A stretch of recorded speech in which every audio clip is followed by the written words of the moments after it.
Welcome back to Forbidden Knowledge News. I'm your host, Chris Matthew, and tonight I'd like to welcome author, international speaker, former journalist, musician, artist, and winner of the Prague Peace Prize, Ole Dammegard. His main focus is investigating global conspiracies, finding the truth, and sharing it with the world. How you doing tonight, Ole? I'm doing great, thank you. How are you? I'm excellent. We got so much to talk about. I have a huge list that we can go into. But first, let's start with a little bit about your background and what got you started down your path. It was actually JFK. It was back in 1980. I was working as a journalist at the time, and I remember the exact minute when it was the first time I saw the Zapruder film, where it's so obvious, where you see the bullet hit from the front and to the right. And it was the first time I ever saw it, and it really, really shook me because it's a gruesome footage, but that was not so much what got me.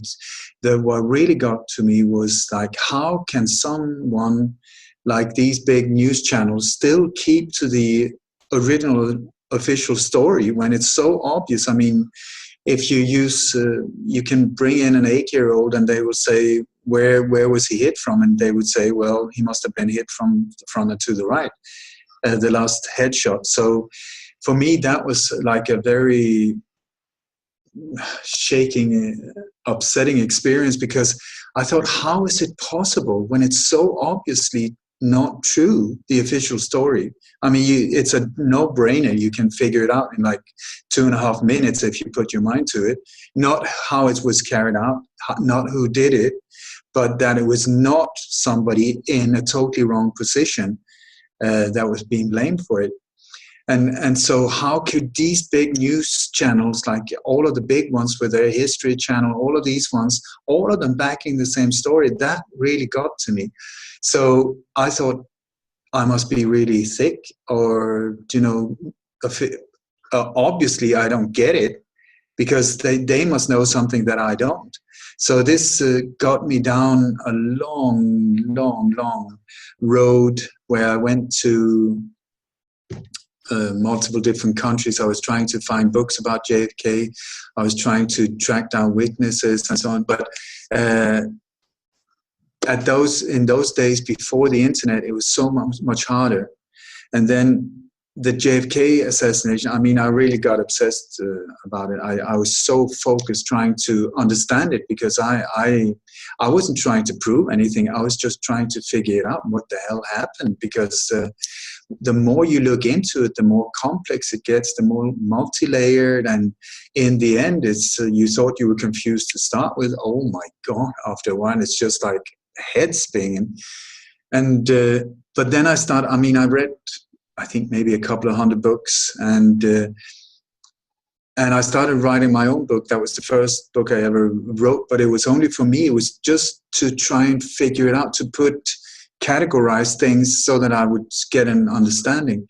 And that's when it started to get clear to me that, just because, like in one book, maybe somebody was very as a CIA employee, in another one, the very same person was a hitman for the mafia, and in the third book, the same person was being paid by the FBI to do jobs. And I was like, somebody must be wrong here, but all of them had a lot of substance.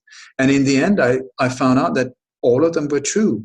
It was just different sides of the same coin, where the mafia, the CIA, the different agencies were working hand in hand, carrying out, depending on what the target was, what operation it was. They just used each other in different variations. And then that led me into the Martin Luther King assassination, Robert Kennedy, Malcolm X, Abraham Lincoln, and then the Swedish Prime Minister, Olof Palme, was officially shot dead in February '86. And at that point, I'd come to an understanding. It was almost like there was an invisible bullet point list that was being used like a tick box, plump, plump, plump, how they did these murders. And it was very confusing to me still at that point, because I didn't understand that they were connected. I thought these were totally separate events carried out by totally separate entities or individuals. And so I just couldn't figure it out. Could they be so similar? Not in the carrying out of the exact killing, but the whole setup with a lone crazy individual, with an investigation that led absolutely nowhere, followed by commissions that led absolutely nowhere, where it was where the truth was so obvious from day one. When you look at some of these ones, they're no-brainers. I mean, Robert Kennedy, the guy Sirhan, who is officially accused of this assassination to this very day, at no point was he closer than 5-6 feet in front of Robert Kennedy. He was shooting, he was firing a gun, yes, but it was a 22 with 8 bullets in it. But there were 13 to 14 shots fired. And yet, the official story to this very day say he was alone. So how the hell could he he couldn't, because as soon as he started firing, people jumped him, wrestled him down on a steam table, and got the gun from him. So was Robert Kennedy shot 3 times from the front, and was that how he died? No, he was shot point blank back from the back and to the right. And Sirhan was at no point closer than 5-6 feet in front of him. Everybody said the same thing. So suddenly, within like a few minutes, you find out there's like 13 shots fired with an 8-bullet revolver.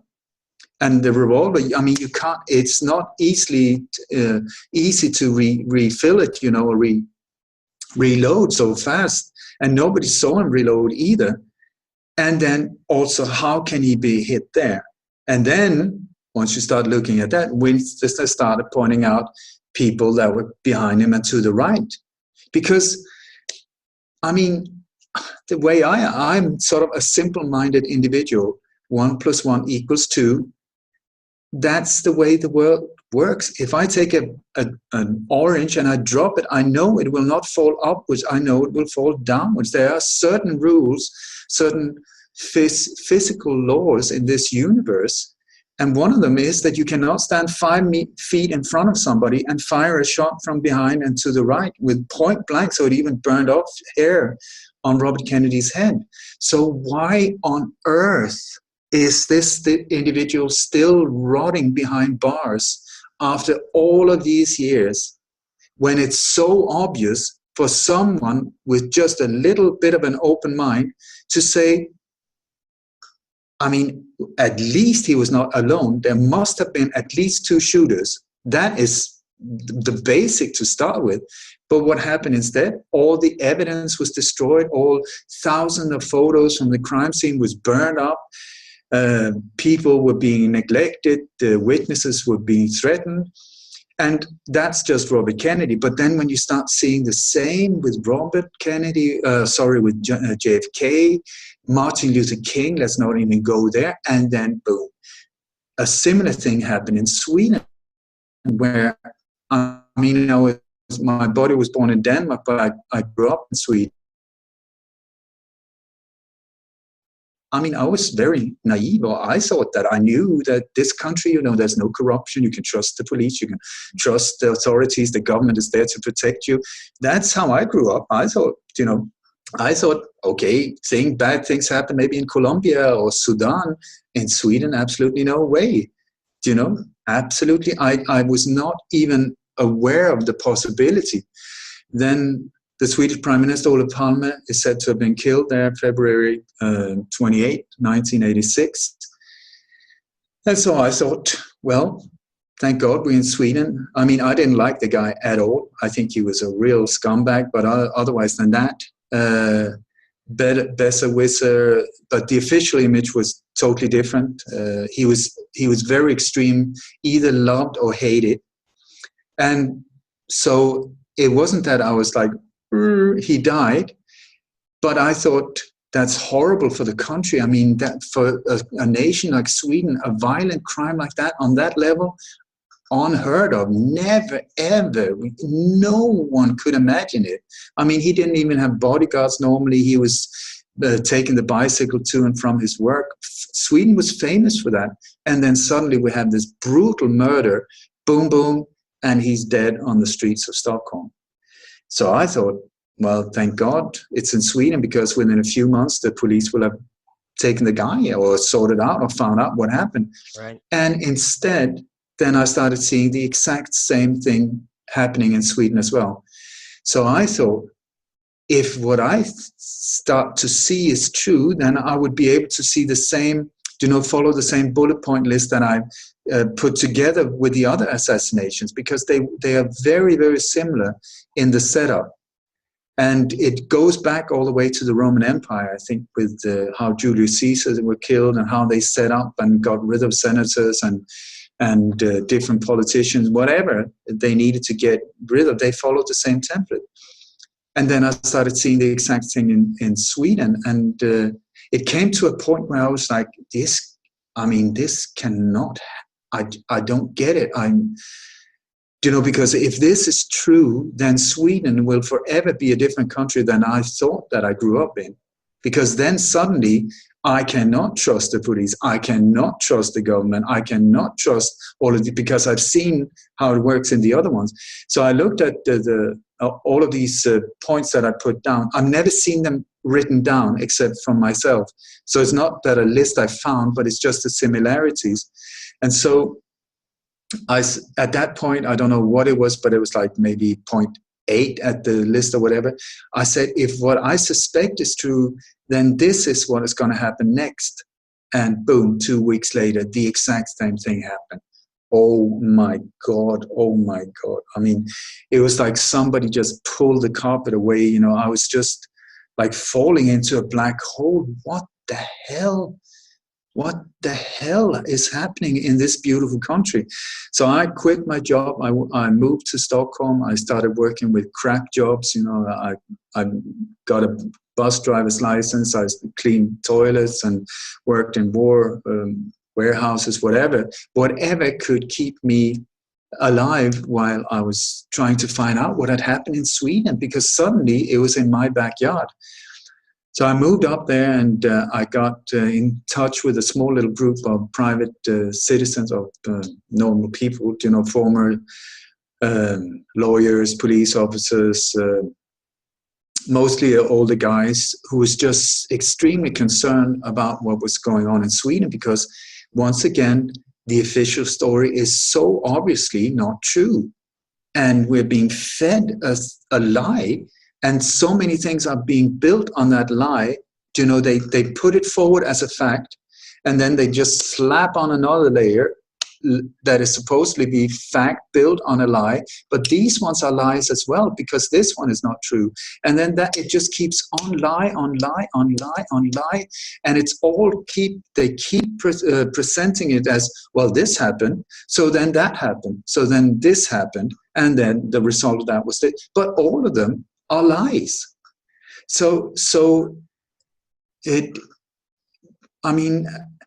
I ended up spending 12 years digging into this murder in Sweden, while I was also learning about the other one, because I was learning so much about the logic in the whole thing. And so it ended up with me on my own. Very scary indeed. Tracking down assassins in Sweden. I mean, I thought that was on film and in cheap movies. I did not really believe that they existed in a country like Sweden. And I tracked down South African agents, assassins. I tracked down most of the people involved in the assassination. I mean, the official story is to this very day, one guy, single, that is now dead, just like Lee Harvey Oswald. By the way, absolutely innocent to the JFK assassination. On the contrary, he tried to stop that one. and was very aware of that he actually sacrificed his life to save him. He knew on the 29th of July 1963, he was aware of that he was the one that was going to go down as a patsy. But that's a whole nother sort. Or maybe you want to go into that. But anyway, so 12 years, I've did everything I could in Sweden, and it ended with me writing a book called Coup D'etat in Slow Motion, which is like 1,000 pages, 990 whatever, of a very, very detailed information, all the names, all the photos, everyone involved, but also how they connect on a global scale, which I once again had no idea about. But how these different things, the JFK assassination, Olof Palme, the Swedish one, I mean, there were even the same people in Dealey Plaza, some of them, the people that were in Dealey Plaza when his head was blown off was in Stockholm recruiting assassins 23 years later. I could not believe it. And so the more I sort of got a better understanding. Also, I met David Icke in the mid-90s. I don't know if your viewers are aware of David Icke. But he'll be on next month. Say again, please? That he'll be on next month. Excellent. Give him my best. David Icke, at that point, I'd never heard of him. Never, ever. And like he said himself, in those years, he couldn't even fill a phone booth of people. And we were like a handful. It was just because a friend of mine said she was the one who brought him to Sweden. She said, please, I need to fill up this, so there's some kind of audience here. Otherwise, I feel really ashamed. And he's well worth listening to. So I thought, okay. I thought his name was David Icke. That's what I thought. So anyway, so I went there, and just because I was bored, had nothing better to do. Once again, in 3 hours, he literally blew the top of my head off, like boom. Right. Because over the years, I mean, at that point, I had been going down this road for some 15 years, and I had extremely detailed information and understanding on a street level, but there were all of these things that were pointing upwards, but then there was this fog, I couldn't get through the fog. I couldn't see how these things could be connected in any way or form. And then David Icke came and just put the whole top of the pyramid on in front of my eyes, just put it on. This is how it's connected. It was a life-changing experience for me. This was way before reptiles, way before all of these things. It was he had written a book called "And the Truth Shall Set You Free." That is the only book I read from him because I'm tired of words. I've read so much and I've written so much. It's just too much with words sometimes. But that book, I read like 3 pages every day, and then I had to sleep, because it was just too overwhelming for me. So 3 pages and up again, 3 pages, okay, up again, 3 pages, oh my God, up again. So I was driving a bus, reading, sleeping, driving a bus, sleeping, reading, reading, sleeping, driving a bus. That was sort of, and then tracking down assassins. So it was like a very confusing time. No, and then in the end, it came to a point where I got too deep involved in it, and 2 investigators, we were being made fun of, like absolute not cases and tinfoil hats. And in the end, 2 of them who went, the ego's too big, which is very dangerous for you when you get into these areas. They just kept contacting the official investigation and pushing them. And I, with my understanding from these other cases where there are hundreds of people that ended up dead or suicided or in accidents or whatever, I kept saying, please, for the Mother of God, be a bit careful here. No. And both of them ended up dead. And I also had a visit at home, which scared the shit out of me. So I felt not worth becoming a statistics in this way. If I want to make a difference, I need to regroup. So my sweetheart and I, we decided more or less very quickly to leave Sweden. And within a few months, boom, we had moved here to Spain, and I've been here since the year 2000. Wow, that is fascinating. And I know what you mean about once you get started on this, you can't stop. I mean, once you start learning, you have to know as much as possible. And, it seems that the ones in control, to me, they're using these events not just to silence people, but to sort of steer humanity in a direction that they want to go, or even it may have some kind of ritualistic aspect to it. Would you agree? It's a combo. It's on so many different layers, and it totally depends on what exactly you're talking about. If we're talking about assassinations, false flags, at this point, without scaring anyone, I almost see it like there's a full spectrum war going on, but it's a silent war. You can't hear bombs explode. You can't hear. You can't feel the impact on your body that physically, but we are being attacked by the same small little group in all different areas of life. Air, food, the chemtrails, the GMOs, the vaccines, the assassination. People that are standing up get eliminated. There's an incredible censorship going on, like the world has more or less never seen before, and at the same time, this gigantic propaganda machine that comes through the black box in front of you, just pumping out things that is absolutely not true. And much of it, I mean, of course, there's a certain percentage is true, otherwise we would see through it right away. But they mix it so that you got like maybe 20-25% truth, and then the rest of it is absolute garbage. But it's there to control you. I mean, it's management by fear. That's how they run the whole show. Management by fear. But we are not supposed to see who is scaring us. We're supposed to believe that the danger is out there, the threat is out there, when it's actually the ones we think are there to protect us that are the ones doing it to us. Yeah, and by the time they finish feeding us all the BS that we see on the media, within a couple of years, most of the people have already either forgotten about what happened, or they just believe the narrative to the point to where they're just going to go with it no matter what. But it's part of the design how it's done. It should say, boom, over here. And then before people when they start, whoa, I need to look into this one. Then boom, whoa, what's over here? And then boom, what's over there? And it's all part of the same operation. It's the standard operations modus of random, or whatever it's called, where it's distraction. There's always in these operations the distraction. If it's an assassination, if it's a hit, if it's in a movie, you will see, okay, they're going to hit a bank or whatever, do a distraction. Turn the building on the other side of the street on fire so that the fire brigade, the police, everybody's looking over there. Then you get into the vault.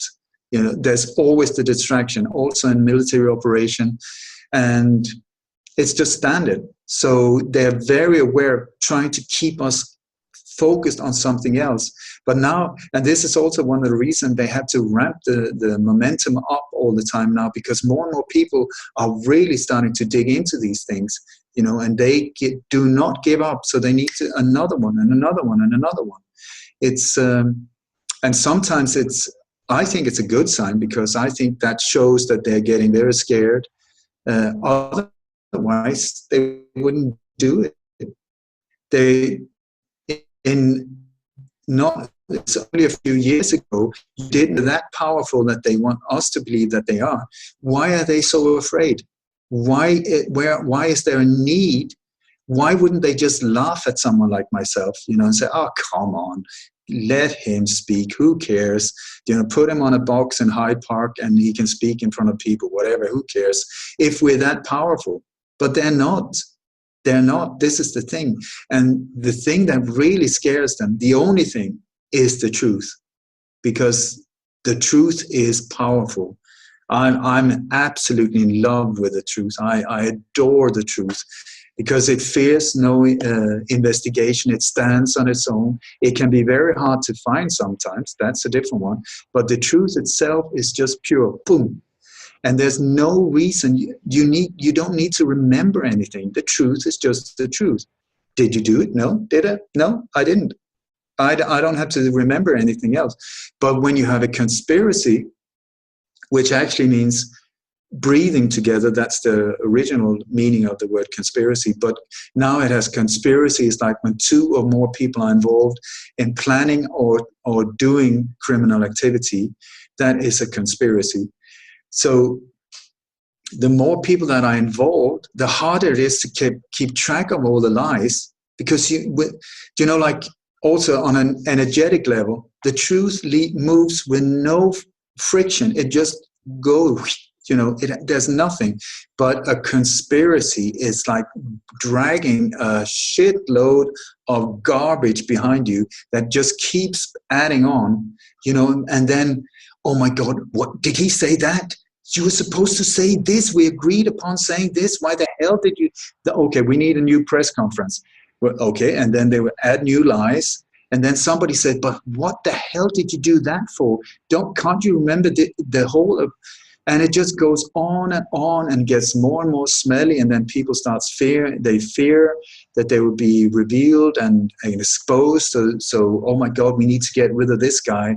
He's getting second thoughts. Okay, so they kill that one. Then they have problems with the family. Then they have problems with people looking into that one. So they need to kill someone else and someone else and someone else and pay them off and threaten. So to keep a conspiracy alive, to keep the lid on, it's heavy duty. So I do not envy them. And at the same time, I applaud the effort that they have to do, because you made this mess, live with it, and stop it. Just see that it's not possible in the long run, because at this point, the power behind the New World Order, they're dragging like a massive load behind them, because all of it is connected to the same head. It's like an octopus with its tentacles in so many different areas of our lives. The same individuals, the same power structure. And so it doesn't matter if you start looking into vaccines or chemtrails or assassinations or GMOs or hoaxes like the CO2 or climate change or whatever kind of crap you start looking into, and you really start digging, doing what journalists are supposed to do, it will bring you, like they say, all roads go to Rome, leads to Rome. It's the same here. All roads, as far as I can see, or many of them, leads to the center of the New World Order. And these people are not that many. They are officially very powerful because they've got nice suits, lots of money, BMWs, bodyguards. But power-wise, most of them are old guys with no skills, the only skills they have is to manipulate, to backstab, to betray, to lie. That's about it. Not very psychopaths, super psychopaths, many of them so you can't really blame them either that they don't have this empathy like the rest of us. They're not in the setup. They don't have it. So you can't blame them, but you can certainly do your absolute utmost to stop them or to transcend this whole mayhem. Definitely. And I want to talk about that, because you had mentioned we're kind of going through an awakening right now, a mass awakening. People are starting to wake up. I want to get to that in a little while. But before we do, the JFK assassination, that's one of the things that's always fascinated me. I need to get to a few things with this, because it's the event that started the phrase conspiracy theory, that, they came up with this to try and deter people from looking into it, right? That is so true. That is this conspiracy theory or conspiracy theorist is a CIA creation. It's a weaponized word combo that is there to be used against people like us. As soon as you start pointing fingers and asking critical questions, they need something to throw at you to make you look like a joke or be able to dismiss you as not a trustworthy person. And so that is why they combine conspiracy and theory, because as soon as you mention theory, there's a doubt, or theorist, then you can make jokes of him, and you will see that it's like the way they use it, it's incredible. And it's been so efficient, so that if I say conspiracy, your brain will think theory. They have combined the two of them. They're so connected now, but it's all CIA. And why would CIA do that? Well, because they were part of it. That's the whole reason why. And this is when you look into these different big cases, when you have all of these documents, top secret or national security. I've got a slight little sign that I would want to do when it comes to these things. It goes like this. It's a double divine finger, because it's not national security. It's their security. It's not top secret for my sake. It's to cover their butt so that we won't find out what they're doing. So all of these things why on earth do we even accept that there's still top secret documents that are being hidden from us from the JFK assassination? It's more than 50 years ago. And now we're supposed to applaud them. 2,000 more documents have been released. Isn't that amazing? Oh, thank you, Mr. President. Thank you. We finally someone we can trust. Absolutely no way all of it should be out in the open. Nothing should be hidden if these people that are in the position as a president, where they say that, well, we're doing everything we can. That is absolute BS. You can release it tomorrow if you want to. Release it, because officially you don't have a part in it, so there's nothing to hide. But that's not what we see. On the contrary. Yeah, definitely. And when it comes to the JFK assassination, talk to us a little bit about the why.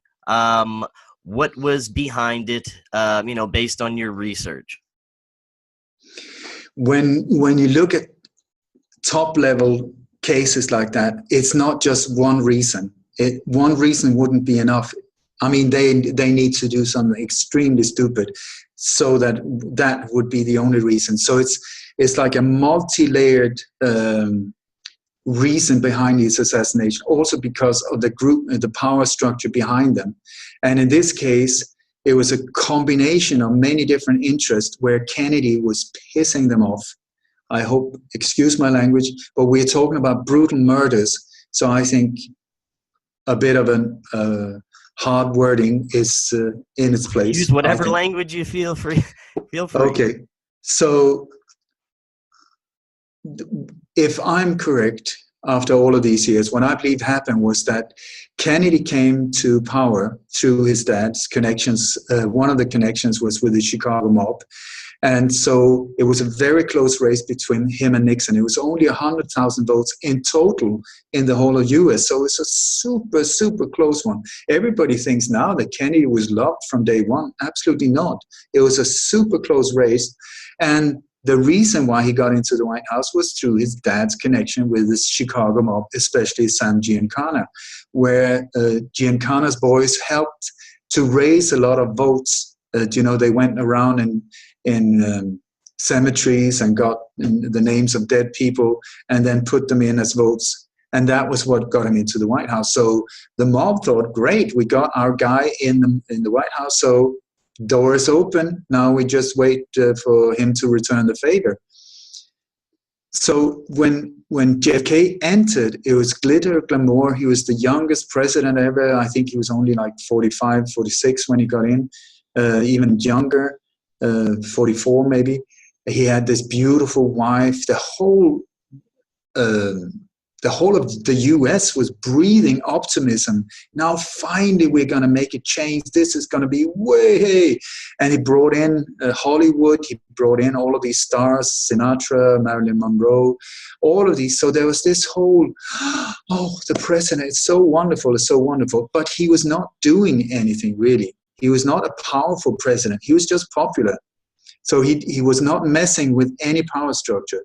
And the people behind the brutal death machine that has been in place for a long, long time, they were just saying, great, we got a guy that we can easily manipulate him, and great, not a problem whatsoever. then came the Cuban Missile Crisis, which was where Russia was sending a ship loaded with missiles, or at least they were suspected of carrying missiles, to Cuba. And at that time, Cuba had been, Fidel Castro had taken over, and the US had put an embargo saying, no way, we are not going to deal with it. So it was like almost like the Russians were going to be next door, meaning on Cuba. And I mean, you in the States, you know how close Cuba is this close. And these missiles were coming. So the US said, if you bring this ship and you cross this latitude, we will open fire on you, and we will do it with nuclear weapons.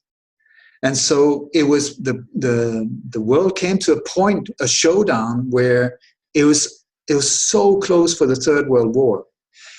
And the ship actually crossed the line by mistake. So the whole military industrial complex and the generals, everyone was standing around, can it just press the button, get the war going, because that's the name of the game. They want death and destruction, that's it.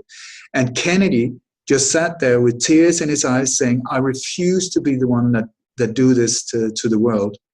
And I feel that at that point, that was the revelation, that was the change from him being like a glamour and glamour glitter boy into this individual who just said, holy crap, how have we come to a point so close to absolute madness and maybe billions of people dying? I need to do something about it. So overnight, more or less, suddenly we have this JFK who stands up, I am going to make a change. Even though it will cost me my life, whatever, I'm going to make a change. So he fired some of the holy cows in the CIA. Alan Dulles, one of them. I mean, unheard of. He fired these three ones, at least three of the top ones, Cabell and Alan Dulles and his brother. And he said, I'm going to crush the CIA into 1,000 pieces. I mean, that on its own, to stand up against the CIA is unheard of. Unheard of. He said, I'm going to withdraw. I'm going to get the US troops, or the advisors, as they were called in those days, out of Vietnam. I'm going to withdraw all of them. At that time, the Vietnam War hadn't even started really on the American part. It was a French war that the Americans took over. And so much of this whole thing was based on drugs, the Golden Triangle, and how to get the drugs from Southeast Asia into the West and into the US. A lot of the Vietnam War was because of this, even though it was camouflaged as, no, it was communist, we were fighting the communists, this and that. So much of it, absolute BS once again. Also, he said to Israel, nuclear weapons for you, absolute nowhere. You will get a finger here as well. He said, I'm going to get out of the grip of the Federal Reserve Bank. I mean, that on its own, as once again, could get anyone killed and has gotten multiple people killed. You stand up against the Federal Reserve Bank. It's said that it's a federal thing. You think it's like a stately thing. Absolutely not. It's a crime syndicate. It's a private crime syndicate, which is controlling the US economy and major parts of the world's economy. This private crime syndicate on a level that it's so big, and he was standing up against all of them. Also, he said, thank you so much, all you mafia guys that helped me here. As a thank you, I'm going to put my brother Robert Kennedy as an attorney general, and I'm going to track you down, all of you, and finish the mafia. Because at that point, it was not only, because J. Edgar Hoover, the chief of the FBI, was a cross-dresser and a homosexual. He even worked together closely with his partner, Clyde Tolson. And the mob had photos of them together in sexual acts or whatever. So they had him literally by the balls. So J. Edgar Hoover had just denied the existence of the mafia up until that time. He said, no, it doesn't exist. I'm going to go and look at horse racing and whatever. There is no problem. But the problem was massive. And then Robert Kennedy, who was like a pit bull terrier, he started chasing these guys. And in 1 year, he got the verdicts on mob members up with 700%. That's 700 in 1 year. That is like a witch hunt. So the mob as well said, what is up with this? I mean, here, what kind of way is that to say thank you? So they started hating him. And the military-industrial complex hated him. And the Federal Reserve Bank hated him. And the warmongers, all the big companies, you know, that were manufacturing helicopters and bombs and you name it, hated him. And because he was looking at, I want to create world peace. Which is not, it's the exact opposite of what they want. It is what we want, not what they want. So all of these, maybe I forgot something, but I don't think so. But all of these different fractions in different areas of the power structure came together with, I mean, there were no official meetings. There was no papers written. It just started taking forms in the shadows, you know. We need to get rid of him. Let's get rid of him. And we need to get rid of him before the next election. Also, J. Edgar Hoover, who once JFK was dead, he was elected on lifetime as the director of the FBI. He was hanging very loose in the air. Lyndon Johnson, who had forced his way into becoming vice president, I mean, they hated each other. They really hated each other. And Lying Lyndon, as he was so charmingly called, was facing jail time. I mean, he was just about to be, called in front of a court. Yes. Yeah, Indicted. What is it called? Indicted, I believe. Say again, please. Indicted. Thank you. Indicted. And he was facing, you know, his private hitman, Mac Wallace, who was also involved in the JFK assassination, he had carried out at least 8 assassinations on behalf of Lyndon Johnson. Even Lyndon's dear sister, Rose, who was an alcoholic and who was talking too much, he murdered his own sister as well. So he needed to get that JFK was terminated before this court case got going. So everybody was in a hurry. And so they forced or they manipulated him down to Texas because that is where the home base. They tried first in Miami, then they wanted to do a hit in Chicago, but the mob just backed down and said it's too close to home here. It would be too obvious. So, and also Lee Harvey Oswald managed to stop at least one of them by exposing it before it happened. So then they moved on. Step 3 was get him down to Texas, which was Clint Murchison and the Hunt brothers, their area. Also, where General Cabble's brother was the mayor, Earl Cabell was the mayor of Dallas. So they could control. They had the control over the Dallas police. They had the control over the mayor so that they could redirect everything. They had the control through John Connolly, the governor, as well. All of it were a perfect setup for an assassination, and that's how they did it. They managed to get him down there, and when you look at that assassination, it's a masterpiece, a gruesome masterpiece of how you do an ambush, an incredibly advanced ambush with multiple shooters. I mean, it's not 1, 2, there's so many of them spread all over Dealey Plaza where the intention was just, he cannot survive. He cannot survive this. That is it. And so they brought in everything they could, all the guns they could.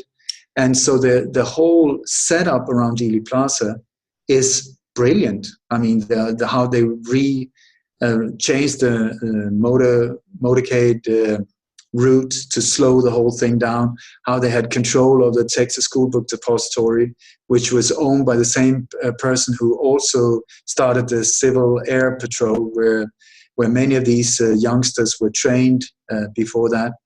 They had control of some of the offices in the Daltex building. And it's also, you were talking about occult things and numerology, I think you mentioned before. It's also a Freemasonic design of the whole plaza, and the location where the very first Freemasonic lodge in Dallas was created, that was right there. You got the obelisk there.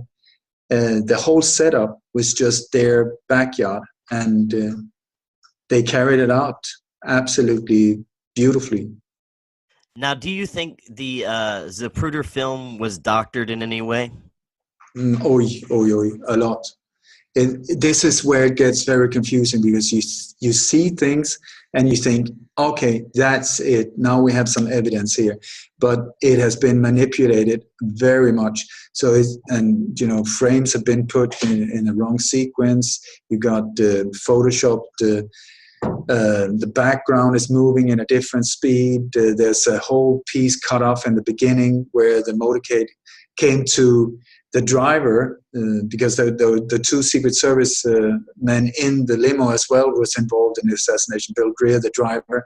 How they got these people involved, if mind controlled, I don't know, because it sure as hell was not safe to be in that car when everybody started firing. That is one thing that was shown. So I don't know how they managed to do that. But the motorcade came down Main Street, turned right on Houston Street, and then they did this incredible 120-degree down on Elm Street that just slowed the whole thing down and made him a sitting duck. So well, what can I say? The whole setup was there. It was even being filmed by people part of the operation as well. So the thing with the Zapruder film is that one of the most confusing is that they moved the background and the motorcade, and they cut out the sequences. You can see the Stemmon Freeway the sign there. You can see it just jumps like this. And also, I know people who have seen another version of the Zapruder film where the limo comes and it's the driver makes a mistake and is going into the parallel street right in front of the Texas School Book Depository. There's a small little street that you normally don't see, but it goes in front of the entrance towards the parking lot in the background, and where the train tracks are as well. And he made a mistake there, so he almost came to a stop and then was redirected, changed the route, and then got back on Elm Street.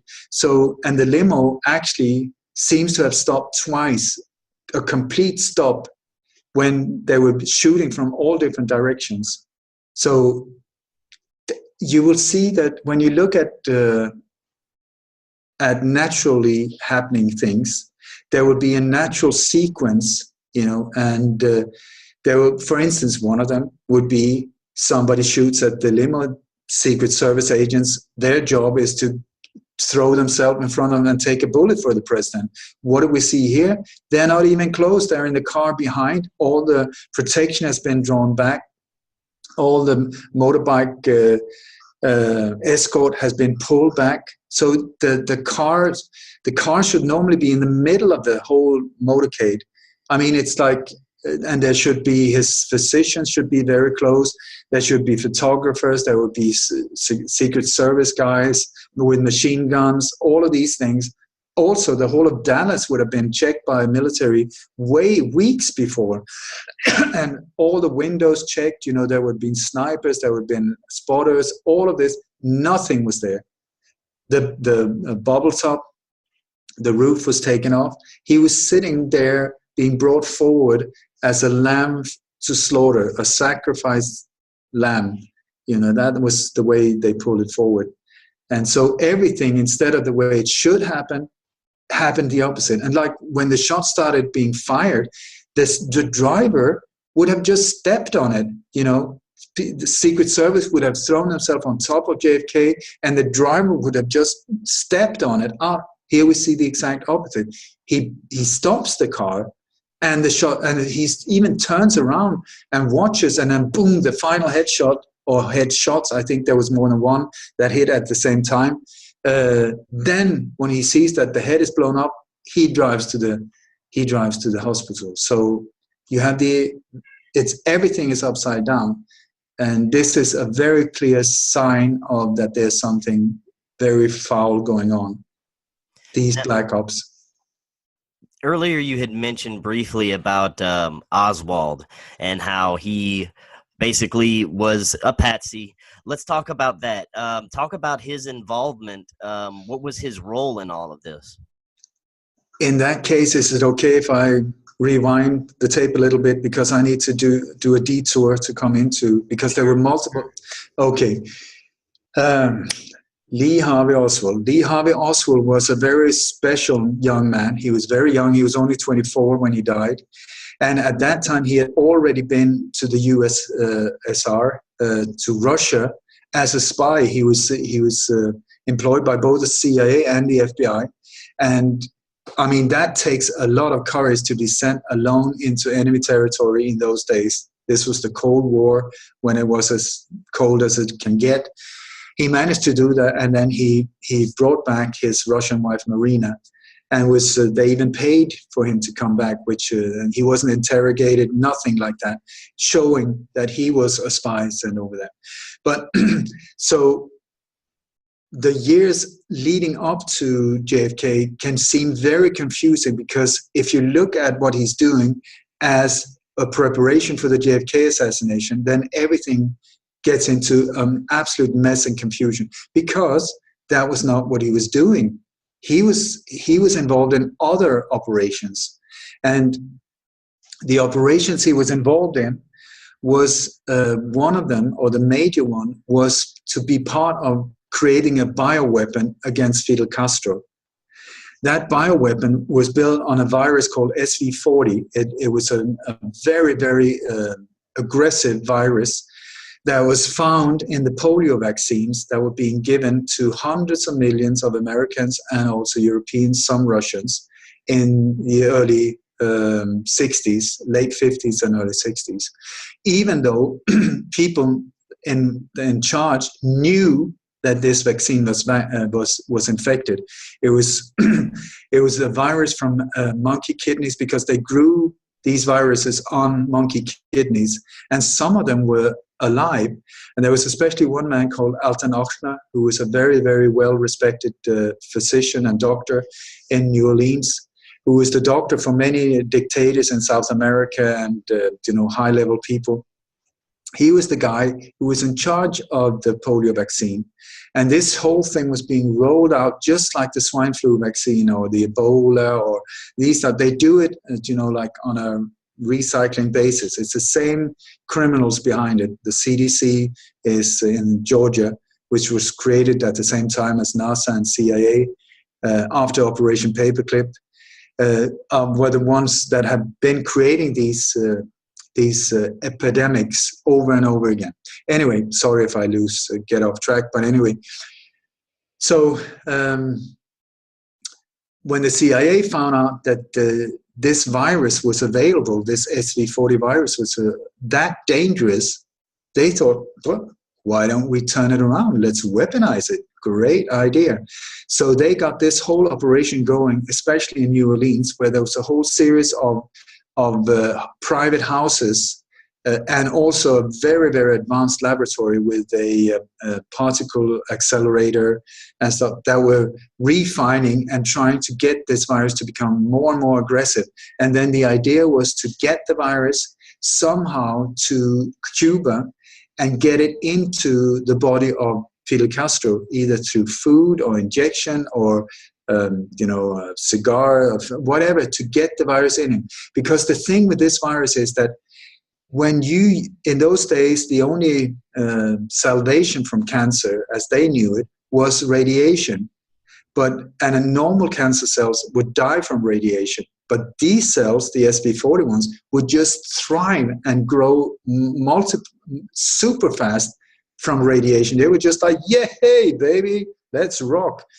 And so the idea was get it into the body of Fidel Castro, and then Fidel Castro's doctors would say, oh my God, we need to save him and give him radiation, and that would then kill him. Do you see? So it's a genius, very brutal plan, but I mean, that's what the CIA do. So anyway, Lee Harvey Oswald was one of the runners between the laboratories in New Orleans. It was his task. Jack Ruby was involved, Clay Shaw was involved, Dr. Mary Sherman was involved, and also Dave Ferry. These, I don't know, but I'm sure people that know about JFK, these names means quite a lot to them. So all of them were involved in this whole thing. And Lee's part was to bring, I mean, they had one laboratory in Dave Ferry's home in his kitchen, where they were growing these tumors on mice. I mean, they were big. They were sometimes bigger than the mouse. And what they did was they killed the mice, took the tumor, put it in a blender, and then in a thermos, and then bring it to the next station in this circle of laboratories, where it got X-rayed and put through this particle accelerator and stuff to amplify it all the time, to get it more, and then inject it back into mice, get it growing, chop it off, blend it, go. So it was like this circular motion. And it was at this point also where Lee Harvey Oswald met Judith Very Baker, who is now a very dear friend of mine, who became his girlfriend. And the reason why they recruited Judith without her knowing it was that she had the highest IQ in Florida. She was only 19. And also, she was the person in the US who, in her own lab, in her own basement, could make cancer grow faster than anyone else. She was doing it to try and find a cure for it because her grandmother had died from cancer. But it's the same, it's the same system. You find out what makes it grow. That is also the way to kill it, so you just turn it around. But with the CIA's way of thinking, if you can make it grow fast, bring her on and let's make her work for it to grow even faster. And at that point, both Lee and Ruby and Judith, everybody saw Fidel Castro as the monster of the earth, the way that Saddam Hussein has been demonized, or the official dictator of Gaddafi of Libya, also how these people are demonized. Now we have North Korea demonized. It's this propaganda machine that just points a finger at someone and then they target this individual to make it justifiable. Yeah. Thank you, Chris. Justifiable. So anyway, so Lee and Judith and Jack Ruby, Dave Ferry was very involved in creating this thing, this horrific virus. And it was tested on prisoners in a mental institution in Clinton. That is where people have seen Oswald Ferry, no, not Ferry, but Clay Shaw, and also Judith near this prison in Clinton. And when Judith found out that she thought that they were just testing it on dying patients, but these were people that were fine. And so she was part of murdering them. And when she understood that, she just freaked out and went up and said, absolutely no way am I going to be part of this. So she got her ass fired faster than and sent back to Florida, where Dave Ferry and other people just say, please, you have to turn into like a vanilla bimbo. Stay low. Don't ever mention it. Change your name, because if they find out where you are, you know too much at this stage, so they will terminate you. Anyway, so she left and Lee was alone. And at that time, he was also moved to Texas, to Irving outside Dallas, where he was living with Marina. And it's at this point where he's getting relocated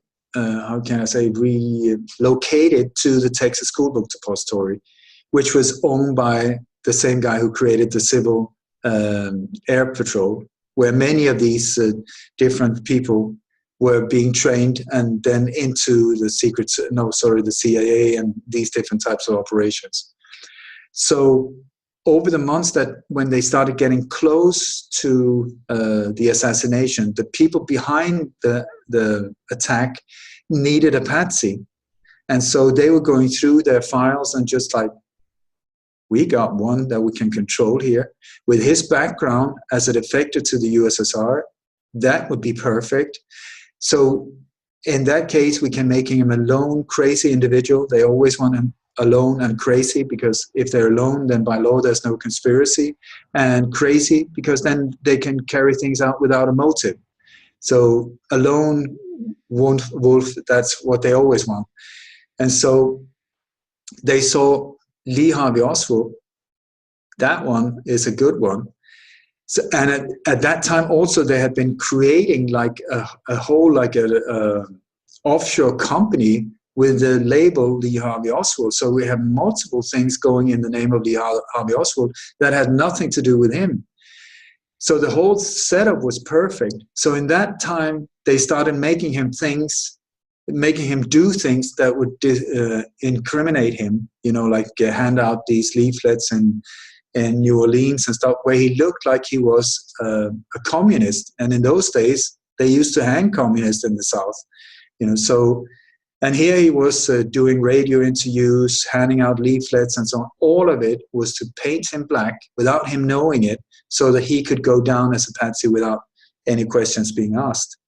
But then in the end of July, I think it was on the 29th of July, 63, he called Judith, she told me herself, and saying that, I know that I'm being groomed here as the patsy. I know this is the plan, because he was totally involved with all of these people, with the exiled Cubans, with the whole setup. He was right in the mix of it all.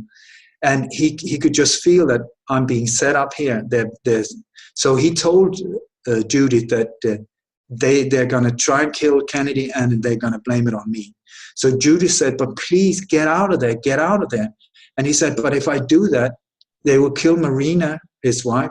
He had just got a new daughter. He had 2 small children. They will kill my children. They will kill you.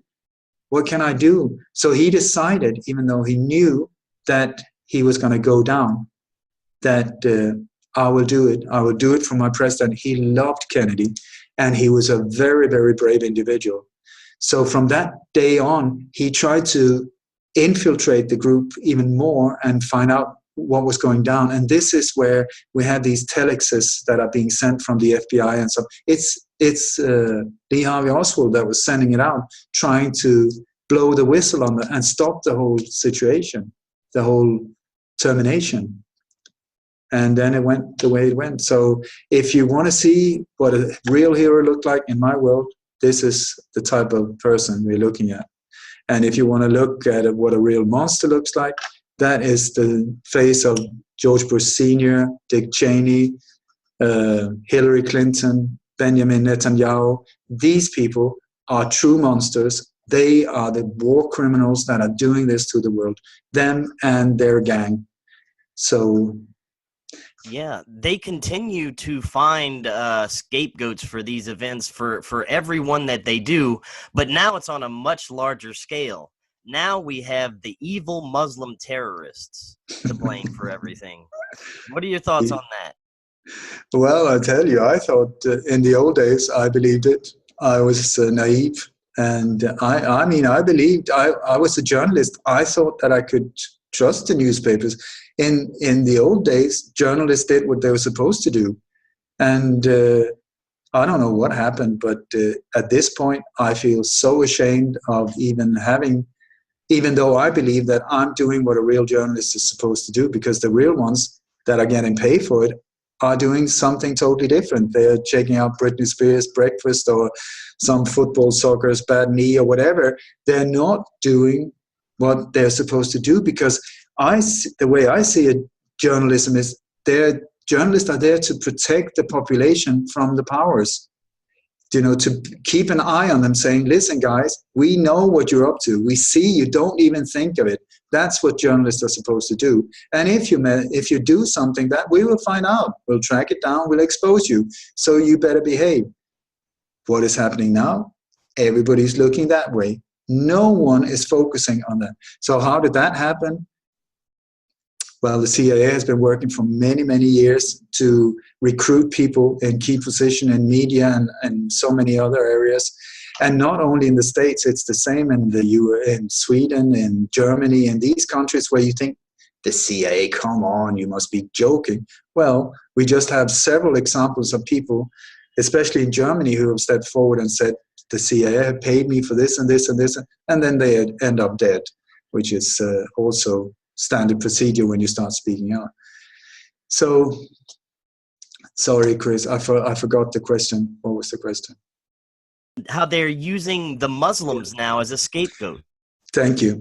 So ever since the Roman Empire, and I'm sure even before, when you are a small little group of people that think that you're so much better than the rest of us, that you think that, well, all the rest of us should just kiss our feet, become our slaves, and do whatever we say. How do you do that? How can you do it? If I'm saying, I'm your emperor, Chris, go wash my toilet, would you do it? I don't think so. Maybe if you're a kind person, but you wouldn't sort of like. So how can I control you? How can I force you to do things that you don't believe in? How can I force you to kill your neighbor in wars that is totally unjust? How can I do that? It's only through psyops. You have to play with the mind. You have to mess with people's mind. So how, once again, do you do it? It's only through fear. It's through fear that you can control people. If they're not fearful, they will just go and do something else. You say, go that way. It's an order. They will just laugh at you and say, well, if you want to go that way, you go that way. I'm going to go off my way here because there's a cold beer waiting and I'm going to enjoy my life over there. But if you have a threat from the outside, that is standard. You need a boogeyman out here that will be the one, woof, woof, woof, just like a pit bull terrier, something that will freak you out. Then you will start listening to somebody that you think is powerful. Do you know, like, it's if you get threatened and you got people in the police force that you know, if somebody sends you a death threat, you will, of course, go to the police and say, please help me, because that's the one you think are there to protect you. So what they do with these psyops is that they create an outer enemy. They create an outer threat there with the only task for this thing is to scare us, to say, bark, bark, bark. And it doesn't matter if it's real or not. Ruff, ruff, ruff. As long as we bend over, pull down our pants and just say, I surrender, as long as I'm safe, that is where they want us. So it's all built on an old Roman template called problem, reaction, solution. So the few in power secretly create a problem, a mass shooting, a terror attack, virus scare, a financial crash, these type of things that sometimes don't even exist. It's taken out of absolute thin air, just like a woof, woof, woof. So the reason why they secretly create this problem, the bomb, boom, is to get this reaction from us. Oh my God, I need protection. That is the one they want, where we do not think, we just go into an emotional reaction and say, oh my God, protection, protection. So we turn towards the people we think are there to protect us, not understanding that it's actually them who have created the problem. And then they will serve us the solution. They will say, well, with this horrible, horrible, horrible problem, the only way we can protect you is, and here comes the solution. Boom. And the solution every single time is the same. More and more militarized police, more and more surveillance, you giving up your rights, you giving up your guns, you giving up your freedoms, giving up everything, the free word, your thinking, your life, your creativity, all of it in the name of your security. Why? Because there's a threat over there. So over the years, sometimes, of course, there is a threat. There is a war going on or whatever, so you have an enemy. But then at other times, there is no enemy. So what do? You create one. That is it. It's very simple. You bring in a barking, blah, blah, blah entity over there. So in the old days, you can just see the James Bond movies. They show the current theme of how to scare people. So in the Cold War, it was Russians, East German, Bulgarians were really evil. Before that, it was the Japanese during the Second World War and the Nazis. now the books are turning totally upside down, showing a totally different picture than we're being told. But anyway, so Russians, Bulgarians, East Germans. Then suddenly we had a problem in the end of the 80s when the Cold War was coming to an end, and the Iron Curtain fell down, the wall in Berlin, boom, went down, and suddenly nobody was afraid for East Germans anymore, or Russians. It didn't work. Suddenly it was like perestroika, let's hug, embrace, drink a vodka together, peace on earth, wonderful. Oh my God, no, we cannot have that. So to start with, I think they tried with the outer space threat during Reagan, the alien threat, but nobody was really buying into these gray ones. So that didn't work. And instead, I don't know who came up with the idea, in on stage came the Muslim terrorists. I ask you, nowadays, apparently, the world is filled with Muslim terrorists. Did you know anyone before the Iron Curtain went down? No. Had you ever heard of a Muslim? No. So where did they come? Well, I don't know, but suddenly they were just there. No, they were not. They were created. Why were they created? Because they are perfect. Just like Lee Harvey Oswald was perfect, these people are perfect because they need to work in media. They need to have an impact in media. And if you say, for instance, someone with my skin color, eye color, looking like this, a bit naive, doesn't really work if you want to make me look like a threatening person. I can say, doesn't work, nobody gets scared, not even a baby.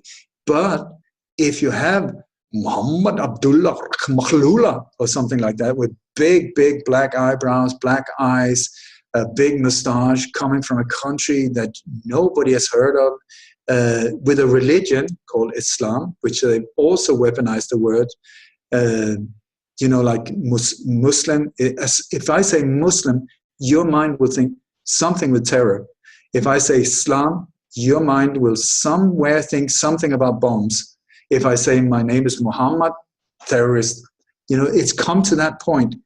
So they know how to manipulate with our minds, and this was a stroke of genius for these poor people from these countries that have been so messed up anyway because of minerals or oils or whatever, or opium, and now they've been labeled terrorists as well. They are the furthest from terrorists that I know, even though I believed them.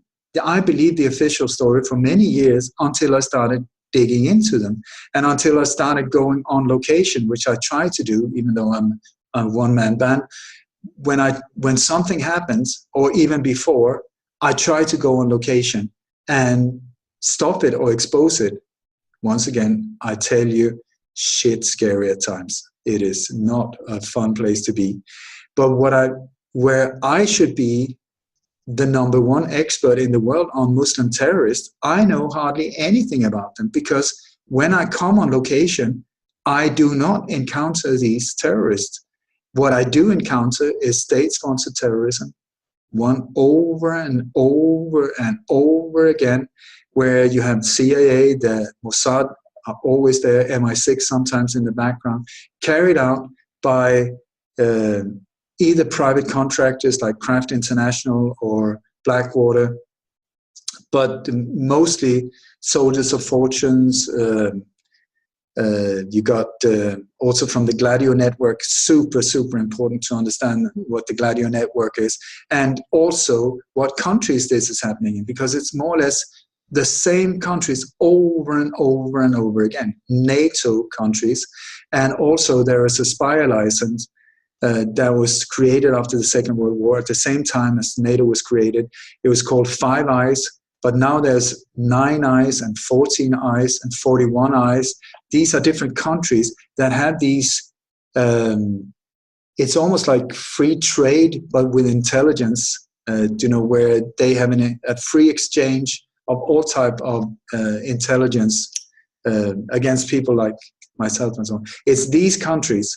So what we're normally looking at when there are alleged terror attacks, it's the same countries over and over. It's recycling the same. It's often the same police districts, often the same police chiefs, often the same politicians that are just being reused. again. So we have all the NATO countries in Europe. Then we have the US, Canada, Australia, New Zealand, some North African countries, Brazil for some reason. I'm not sure why Brazil, but Brazil is on the horizon as well when it comes to these things. And then depending on what country you are targeting, for instance, if it's mass shootings, they will go for the US because that's where the guns are. In the other countries, because they want to get the guns off us, they're super cowards. They don't want conflicts. They just want us to give up, lay down, and be slaughtered and raped, whatever. So they want you to give up the guns. I'm totally anti-violence. I'm pro-peace, pro-negotiation, pro all of this. At the same time, what I say, do not give up the guns. Don't use them, but don't give them up, because that is what they really want. So mass shootings, the US, and then terror attacks, because there's not a lot of guns in Europe. How can you freak people out? Let's go for terror attacks. And so that's how they play the game in Europe. Yeah, that's very interesting how they're doing that. Now, for the last few minutes we have, you had mentioned an awakening. I see it too. I think everybody does. People are researching this more. People are looking into the events that are occurring more. So where do you think we're going? There's an apparent reaction to the awakening with the censorship that we're seeing. We're seeing censorship everywhere, especially on social media and YouTube, targeting so-called conspiracy sites and people who are talking about things they don't want us to know. So just talk about where you see us going maybe in the next few years and what we can do to kind of combat what we see happening. Okay, first of all, their aim is to create or turn this world into a one-world fascist state. That is their target. They want global control. They want a one-world army. They are not to protect us, to control us. We're talking martial law, tanks in the streets, soldiers everywhere. They want a one-world digital currency. Very, very dangerous with the digital currency. It's very convenient, but it's like if you go to a supermarket now, you give the credit card doesn't work. You just pull out a few bucks and you give it like this, boom, boom, boom. And then you go to the bank and get the card sorted. But once the cash is not there, like in countries like Sweden now, where cash is 99.9% gone, not even the banks they take money anymore, then the one that controls the chip in your card or in your hand or wherever the chip is controls you. If suddenly, if suddenly you're saying things that I don't like and I'm in control, I can just turn you off.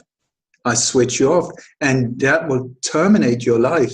You will not be able to eat or interact with people, or once the money is there, not there anymore, just the digital cash or digital currency, you can't be paid either if you're not in the system, if you are not part of this digital whole setup. So very, very dangerous. They also want a one world religion where all the religions are dissolved. This is what they're trying to get also to chaos.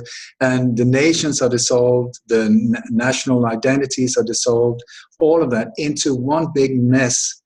And out of this chaos, they're really trying to get like a global civil war going on, or I don't know what to call it, civil war, but sort of, where all of these things are dissolved, and out of the ruins, once all of that is destroyed, they create what they call the New World Order, the New World. And it's a very, very dark and sinister plan. You can read about it in Agenda 21 or Agenda 30. They have lined the whole thing up. It's out there. It's for everyone to read. I've known about most of these things that are happening now since the mid-90s, mass immigration, that all of that is part of this whole agenda. So does it look very promising or hopeful? I think absolutely not. It looks very scary, very chaotic. And it looks like, if you ask my brain, we're doomed, we're going down. But if you ask my heart, this is nothing.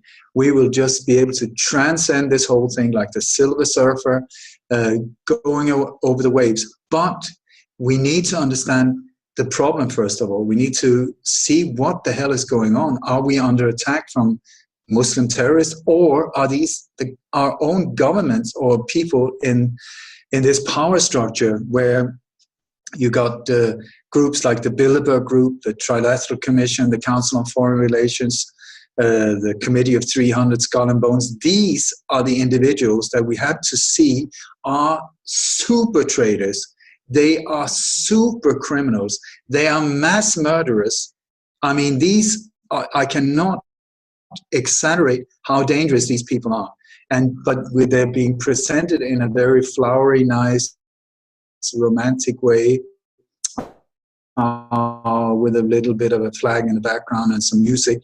They are the ones we should fear, and the ones that we should focus on exposing. Most of them old guys. I mean, old guys. It's a joke. It really is a joke. I think in total, I think they're around 8,000 in total. In key positions, yes, but 8,000. We are billions. We're billions. Do you know how 8,000 compared to a billion? Do you know how much a billion is? It is, what was it? Bill Gates, I think he said, there's another cutie for you. He said he's a billionaire, and if he spends 3 million per day without doing anything, he could still, have money after 100 years. If he spent $1 billion, is massive. And we are not only 1 billion, we're many billion. And they're 8,000. It is a joke. It is a joke. Because the incredible thing is that we're doing it to ourselves. They say, do that, and we do it. When they say, do it, we should just say, absolutely no way. Thank you, but absolutely no way. Well, it's an order. You're in a uniform. Shoot that guy. Absolutely no way. I am not going to soil my soul by following orders that I know are wrong. We know in our heart what is right and wrong. We're born with this GPS. We know it. That's why people that commit horrible atrocities often kill themselves. They cannot live with these things in them. And so many of these horrible things are done not because of their own greed, but because of greed from these 8,000 people that don't have the guts to do them themselves. They're too, busy having nice dinners and with their little tiny pink fingertips nestling around in the salad, and and then they just sign a paper. Murder these 2,000 people there, drop the bombs over there, do all of that because it's good for my public image or whatever. Oh God, but somebody said to me, it's like if you're on a beach, if you look at the sandy beach, 8,000 is like 1 grain of sand. That is how big they are compared to the rest of us. A joke. It is the Wizard of Oz. That is what we are up against. So they're saying, we're powerful. We pull the curtain. They're tiny little wimps, no balls, no muscles, no nothing, but they're really good at manipulating. That I give them. So the only thing we need to do is switch off the amplifier, so that we stop this propaganda machine and understand what's going on, because they're behind. I mean, so much madness in the world is because of this tiny little group. It is like a serial killer that is keeping the whole of New York in a panic state. One individual with one knife, and how many million of people are freaking out. That is how they do it. But it's one person. You take one fat lady, put on top of the serial killer, take away the knife from him, put one fat lady on top of him, he cannot move. It's the same with this group.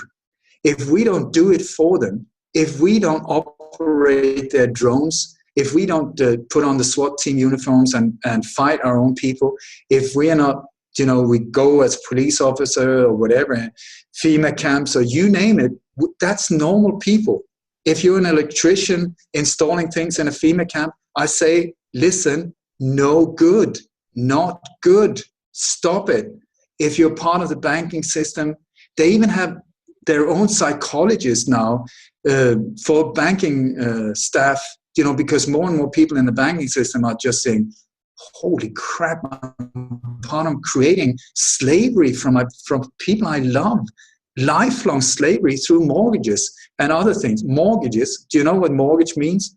It means mortgage. It's a French word and it means death cage. That is what it means. It's in our face. You got governmente.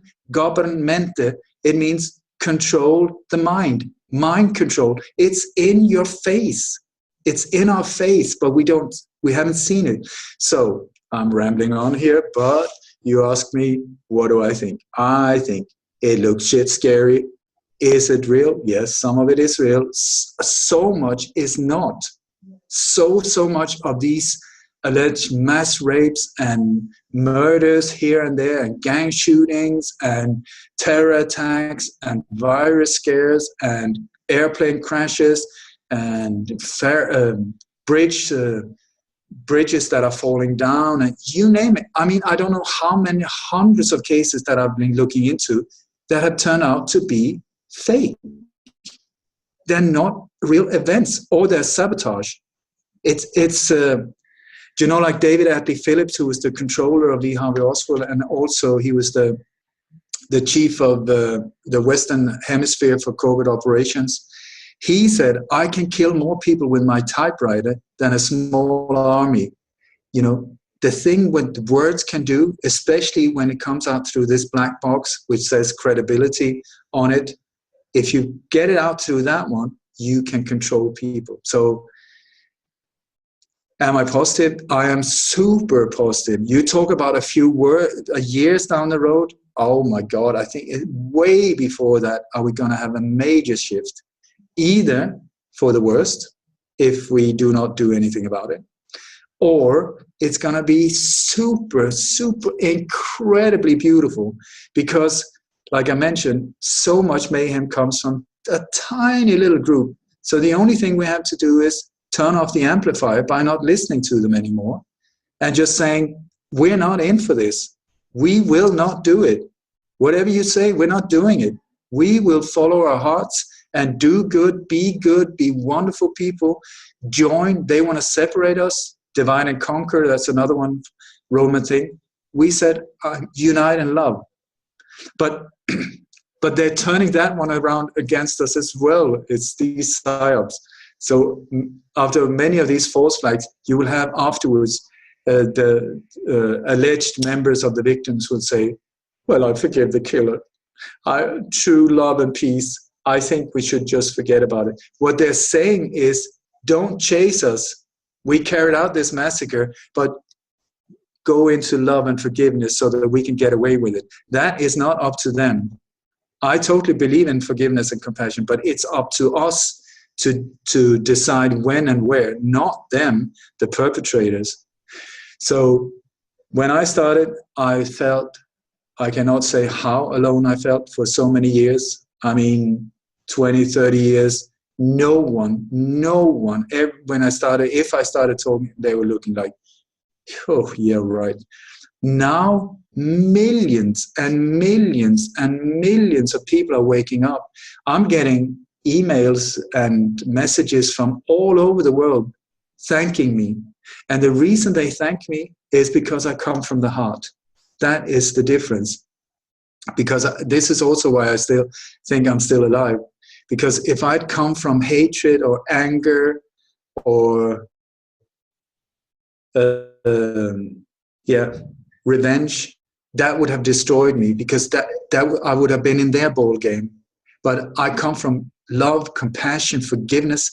The only thing I want is peace, universal peace, harmony. I mean, I would so much prefer to be in my studio, record, have a beer, kick back, whatever. But somebody needs to do it. And apparently not a lot have been doing it until now. And the reason why they're ramping up this whole thing with censorship and more and more of these things happening is because they're freaking out. They know that when people start seeing them, when the fog is lifting and more people start seeing clearly, it's lynching time. If we let this loose, they would be lynched. They would be chopped up in small little pieces and served on a pizza. So I can understand why they are very fearful, the people that have carried out all of this crap. But I, for one, would say that is absolutely the wrong way to go. Because if we do this violently, we are creating a lot of bad karma on ourselves. And also, when you look at history, revolutions, I mean, listen to the word revolution. They will just recycle the whole thing. The people that chop the head of the former emperor or whatever, within a few years, they're even worse. They're even worse. So how to deal with this, how to do it, we are at a point in time where I think it's an incredible opportunity for humanity to lift this, transcend this whole thing, not fight it. If you fight, if you go violent, if you go, that they are begging us, they're poking us with a stick. Come on, hit me, or fight me, because then I can bring in the troops and take over. So we need to do it cleverly. And Gandhi showed us a way. He showed us that it's possible. Very well said. And Ole, that was fantastic information. There was so much more we could have talked about, but I'm going to have you back on. Anytime. Listen, Chris, is it okay if I end with a prayer? Oh, of course, sure. I'm not religious, but I am a spiritual being, and there's this prayer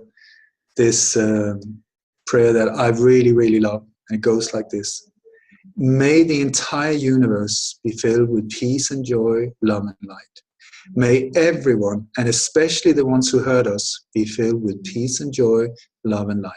May the light of truth overcome all darkness. So victory to that light. Very well. That was a perfect way to end the show. And I want to thank you again, and hopefully we'll see you on here again soon. Up to you. Definitely. Well, you have a good rest of your day. You too. I'm on my way now in a few hours, I'm going to Switzerland to do a TV interview, and so I need to get a little rest, and boom. Bob's your uncle. Definitely get some rest, and I'll talk to you later. Have a good one.